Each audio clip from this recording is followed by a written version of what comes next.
একটা সময় ছিল যখন মানুষের কল্পনারও বাইরে ছিল এমন এক জাহাজ যার দৈর্ঘ্য প্রায় 0.5 কিলোমিটার। আবার আজকের দিনে এমন এক জাহাজ রয়েছে যেটা আসলে একটা ভাসমান শহর। এই ভিডিওতে আমরা জানব পৃথিবীর দুই দৈত্য জাহাজের গল্প, সিউইশ জায়ান্ট এবং আইকন অফ দি সিজ। 1979 সালে নির্মিত এই দৈত্যাকার জাহাজটির নাম ছিল সিউইশ জায়ান্ট। এর দৈর্ঘ্য ছিল 458.45 মিটার, অর্থাৎ প্রায় 4টি ফুটবল মাঠের সমান। এর ওজন ছিল 5,64,763 টন এবং এটি প্রায় 4.1 মিলিয়ন ব্যারেল তেল বহন করতে পারত। এতটাই বিশাল ছিল যে এটি কোনো খাল, সুয়েজ বা পানামা দিয়ে চলতে পারত না। ইরান ইরাক যুদ্ধের সময় এটিকে ক্ষতিগ্রস্ত করা হয়েছিল, কিন্তু পরে মেরামত করে আবার চালু করা হয়। 2009 সালে এটি শেষবারের মতো বিদায় নেয়। সে সময় ভারতের আলমে এটিকে স্ক্র্যাপ করে ফেলা হয়।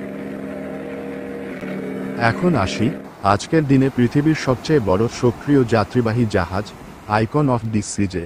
নির্মাতা রয়্যাল ক্যারিবিয়ান।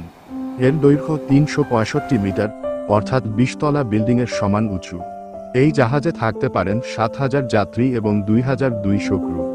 এখানে রয়েছে water park, theatre, restaurant, shopping mall, এমনকি কৃত্রিম সমুদ্রতট। এটি আসলেই একটি ভাসমান রাজ্য। সিউইশ জায়ান্ট ছিল বিশাল, কিন্তু সেটা ছিল মূলত তেল পরিবহনের জন্য। অন্যদিকে আইকন অব দি সিজ মানুষের স্বপ্ন ও বিলাসিতার প্রতীক। সিউইশ জায়ান্ট ছিল দানব, আইকন অফ দি সিজ হল এক রাজকীয় প্রাসাদ।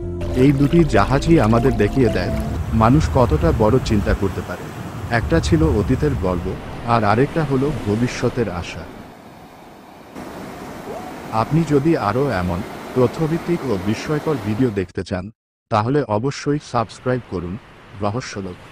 লাইক দিন, শেয়ার করুন, আর জানিয়ে দিন আপনার প্রিয় জাহাজ কোনটি। ধন্যবাদ।